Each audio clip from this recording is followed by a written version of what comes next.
Ladies and gentlemen, welcome to the Board of Advisors podcast. We are live here in Dallas, running out of the studios at the Ritz-Carlton with none other than Randy Hill.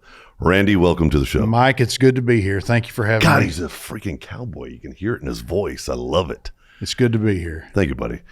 Now, it's your first day at the official Board of Advisors of America. Right. What was that like? Today during the discussions, I mentioned to a few people, I think COVID was a negative thing for me as an entrepreneur because of isolation, because you were out of your element. You weren't able to be around other people. And late last year, when you and I first started talking, I was to a place in my life where I'd been isolated for a long time, and I hadn't rubbed elbows with other entrepreneurs, other business leaders, where in my career prior to COVID, prior to 2020, I was able to really hang out with some cool people and really collaborate with a lot of great influencers for me. Now, I have a lot of great questions for you, but I want to give you a little compliment. When he says hang out, I watched the video, the NASCAR video. You don't hang out. You lead. You're a visionary. You're a creator. The team was following you. The crowd was following. Like, you had never done anything in NASCAR. No. But the way you carried yourself, and I felt that a little bit on the call. Like, this guy is talented, but he's potentially maybe you had too long of a break, right? Yeah. And that's why I encouraged you so much, is I'm like, I think I'm a pretty good identifier of raw DNA talent. You have it, and like, I want to be a huge part of you doing something great. Thank you. Yeah. You're such a wonderful place in life. What is the vision? You've done some cool stuff. Let's talk about that first. So, peanuts. You had a little business about peanuts. Tell me about that. Well, in the mid '90s, when I got out of college, I went to work for GE Capital, and GE Capital at that time was the largest owner of planes, trains, trucks in the world, and they had a trailer division called TIP, and I went to work for them. And after 8 months, figured out, I could do this myself. Mm-hmm. And so I left TIP and started a little small company just right down the road from here at the Ritz, and on the corner of Loop 12 and 183, across the street from Texas Stadium, where the home of the Cowboys for 35 years. And so I started a trailer business, and one day a guy walked in the door and said, "I need 100 trailers." And I specialized in what they call piggyback trailers, the ones you see on a train going down the highway. And a lot of these are lease trailers that they lease and haul freight all over the United States. Now you'll see containers, ocean containers and domestic containers, but back then they used trailers. And so I started buying and selling these trailers out of Chicago, and a guy came in one day and he wanted to try to dry. I was always curious, and I said, "What are you going to do with all these trailers?" He said, "I'm going to try to dry peanuts in them." Well, I was big into branding. I loved putting my mud flaps, my stickers with a phone number on them. I'd paint these old trailers and kind of repurpose them. Oh, yeah. And the next year somebody called and said, "I need some of your peanut trailers." And I knew enough about it to be able to talk the language. And so I said, "Okay, yeah, sure." Well, when I got off the phone, I called my mechanic out in the shop. I said, "We got to figure out how to build a peanut trailer." I just sold 10 of them. And so I called my customer and I said, "Would you let me look at those trailers?" And he said, "We may want you to build them for us." He said, "They work, but we haven't figured it out yet." So I hired an engineer. Along the way, we sold some trailers to Argentina. And one day I get a call on the phone and somebody speaks Spanish. I don't speak Spanish. I wish I would have taken Spanish in school. But they said, I got my guy from the shop to come in and translate for me. They can't get the peanuts dry. So we made a discovery in the process of building this trailer to change the floor material that revolutionized the peanut industry. And so I patented it and opened up a plant in Georgia. I had a plant in Georgia, a plant in Abilene, Texas, and ended up selling 7,000 of them to the peanut industry. And so peanuts, I've been working for peanuts for a long time. And that really got me into other things and got me into real estate and different stuff. And it was something that was so much fun. It was a great adventure for me. You really practice the anything is possible, because I think we all get into a very rigid mode. Yeah. Or the general average person gets into a rigid mode of functioning and operating because they've been told it's supposed to, well, you can't sell that, you don't own it. Mm-hmm. But the entrepreneur just thinks differently. Yeah. And you illustrated that.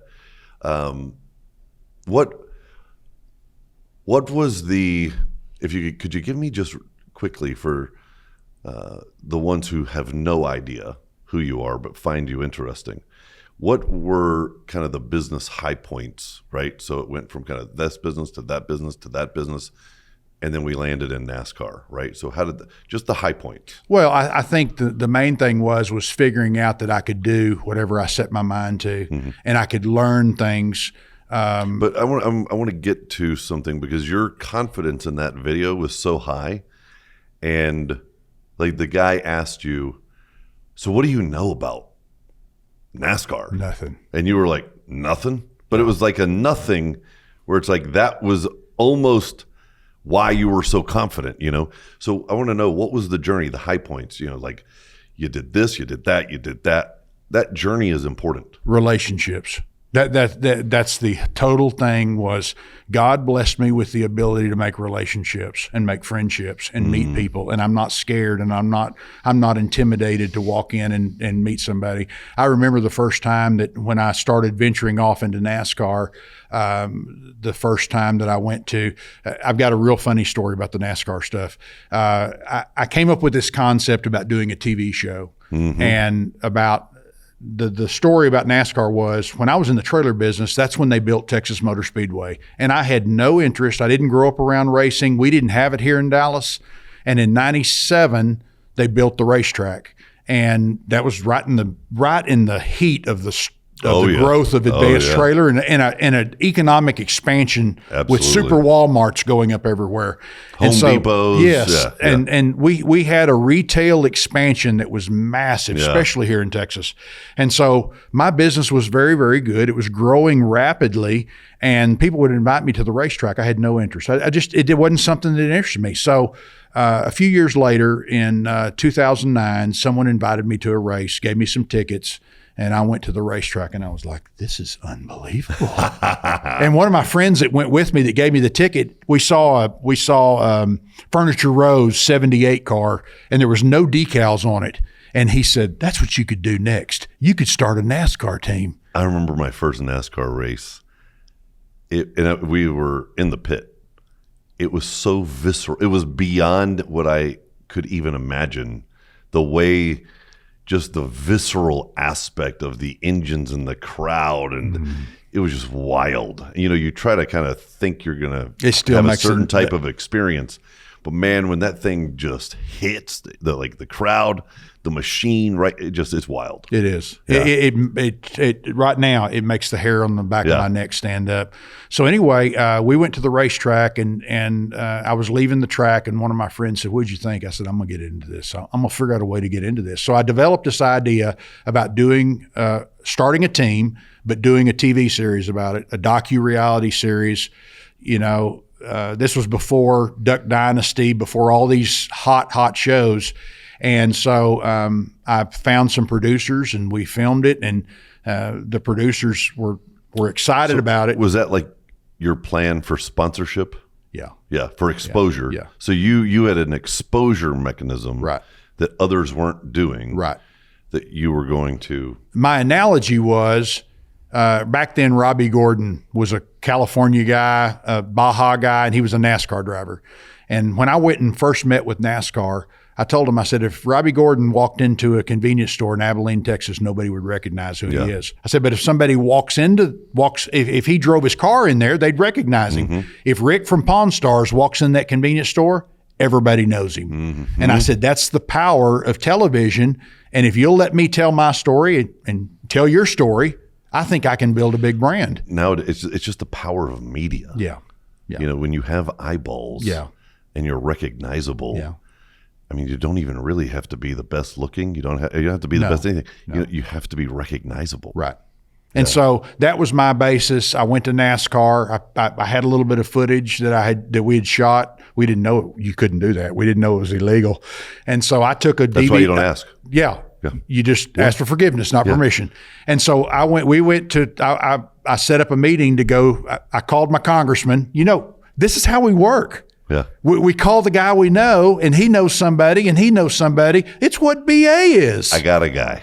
So I called my congressman, Roger Williams, or now senator, called Senator Roger Williams, who's a buddy of mine, and said, could you get me hooked up with Eddie Gossage, the president of Texas Motor Speedway? He said, sure. I went and met with Eddie. Eddie gave me the pass and called Mike Helton, the president of NASCAR. Next thing you know, I'm sitting in front of them pitching the idea. They were wonderful. They were awesome. I think the reason ultimately it became that NBC picked it up and wanted the show. I wanted to control the content. I didn't want a network or a production company putting saucy stuff into the cussing and stuff. I wanted it to be a show that parents could watch with their kids and we could start cultivating a young audience coming back to NASCAR. And so anyway, raced for almost 2 years. Our fifth race, we finished 15th at Phoenix. Did you ever drive the car yourself? No, I didn't. Why not? I was saving that for my sponsor. If I landed a sponsor, that was kind of part of the content. Was I was gonna ham it up with a sponsor and say, look, president of Wild Oats, have you ever driven a NASCAR? Neither have I. Let's you and I race. Oh, yeah. So my logo, his logo, we get out at Texas Motor Speedway or Charlotte Motor Speedway and we run around the track. And so that was kind of my plan. One thing I underestimated was the condition of NASCAR and the sponsorship. It's all about NASCAR's a unique model. Just recently, Michael Jordan sued NASCAR and won. They reached a settlement. In fact, on Sunday, yesterday, his team won the Daytona 500. Isn't that ironic? That he changed NASCAR and changed the payout method. But NASCAR is the only professional sport that the television contract doesn't pay the teams. NASCAR keeps a majority of that, or they did prior to this season. I don't know how they're calculating that now, but I underestimated how difficult it is to get sponsorship for the team. I had the network, NBC, ordered 50 episodes of the show right off the bat. Yeah. And, you know, typically like on a Duck Dynasty, I think when Duck Dynasty first came out in 2012, they offered them like 7 episodes or 5 episodes or something. Where does Good Times come into this whole equation? And that's an interesting story. Let me just tell you a little bit about my experience the first time I went to NASCAR because it ties into this. I had a condo when I go in, it's big or go home, you know? And so when I went to that first NASCAR race, a friend of mine said, hey, my brother's got a condo at the racetrack and he's going through a divorce. Well, I'm like, deal. And so I go over. Motivated seller. Yeah. So I go over a week before and I look at these condos and I end up buying a condo at the racetrack. I ended up buying 2 of them. And this was a few weeks after the first race. So anyway, I had this condo. We're going to go and meet with NASCAR. And I had these producers that I had found and hired them. I basically hired them because I wanted to own the content of the show. I wanted to own the team. But here again, I'm learning. I'm an entrepreneur. I'm learning how to produce TV. I'm learning how to run a NASCAR team. I'm just feeding myself with all this adrenaline of knowledge. So right there, because I'm watching your mind work, who did you meet in NASCAR that was the wild, but looking back, who did you meet in NASCAR that was the wise old sage that kind of knew all the aspects of the behind the curtain brokenness of the system? Who was that? Robert Yates. who is So how long did it take you to meet him from the time you got into it to the time you met Robert? a week. It took me 7 weeks to start the team and be racing on the track. And he was probably the most knowledgeable. Yeah. Robert Yates. You stay close to him? I did. Robert passed away a few years ago. Just a wonderful guy. There was a number of people. When we went the very first time, I woke up at the condo and we were going to fly to Daytona to go meet with Mike Helton and the staff, the executive team. And I had a dream. Yeah. And this dream was that I was having dinner with Richard Petty. Mm-hmm. And so we go to Charlotte. We're in Charlotte, ready for the Daytona 500 weekend, and it's Friday morning. And my producer says, "No telling what's going to happen tomorrow with you." I mean, these things just kind of happen when we're there. And I said, "Well, that's funny because I had a dream night before last that I was having dinner with Richard Petty." So we go to the meeting with NASCAR. We have a great meeting with NASCAR. We finish, and I had a guy from Sherwin-Williams, Brian Nichols, who's an awesome dude. He was Sherwin-Williams Paints, and he was like my guy. Yeah. He was introducing me to everybody. Well, he introduces me to this guy, and the guy says, "I'm with RPM, Richard Petty Motorsports. Do you want to come meet the king?" I said, "Sure." So he takes me across the driveway in the infield at Daytona, and there next to a Prevost motorhome is the king by himself signing hats. That's funny. And so he pulls out his wallet. I give him a business card. It had a peanut on it. Yeah. And he's talking to me, and one of my customers leased his property for peanuts. He goes, "We grow peanuts on my farm." I think in Waycross or wherever he's from. And with your so, trailers. with my trailers. That's funny. So I knew it was like we had this instant connection. So he takes his wallet, and I'm gonna pull out my wallet for reference, but he takes his wallet and he opens it up, and there's no driver's license. I guess if you're Richard Petty, you don't need a driver's license. No. Yeah. And so They know you can drive. he takes my business card and he slides it in the deal, and he goes, "You gonna have lunch with me?" Oh, man. Golly. And so I go around the corner, and there is a picnic table. Now, in my dream, we were eating Italian food. Sure. We were not eating hot dogs. Yeah. But I sat down at the table, at a picnic table with the king, and ate lunch with the king. Well, you know who invented hot dogs? Who? The Italians. Oh, yeah. Yeah, of course. No, maybe that's what it was. That's the connection. Yeah, sausage. I don't know. I just made it up. And so anyway, Richard and I, we became, because he wears a hat and I wear a hat, and we would see each other. I was at Las Vegas, one of my favorite tracks. I love Las Vegas. We're at Las Vegas racing. I'm out on pit row standing next to my race car, and here comes the king. And he came over to me. He grabbed me by the shoulder. He knew what I was, because I had told him the whole story. I spent some time with him. He said, "Randy, whatever you do, don't ever give up. Yeah. You understand me? Don't ever give up." And he said, "Good luck today," and walked off. My friend he goes, "That was Richard Petty." That's wild. And so, and now here's the tie-in. Good Times was a van company here in Dallas, established in 1971. A man from Arlington took his family to Disneyland in California, and one morning went down to the ocean and saw a surfer come out of the ocean with a surfboard and put it in the back of a van that was converted with a little couch and some carpet. He got the idea. He came back to Dallas and started Good Times. Within 10 years, there was 50 or 60 companies across the United States building 300,000 vans a year. Whoa. Good Times was if not the first, one of the first companies to do this business that has evolved into so many different things. And so when I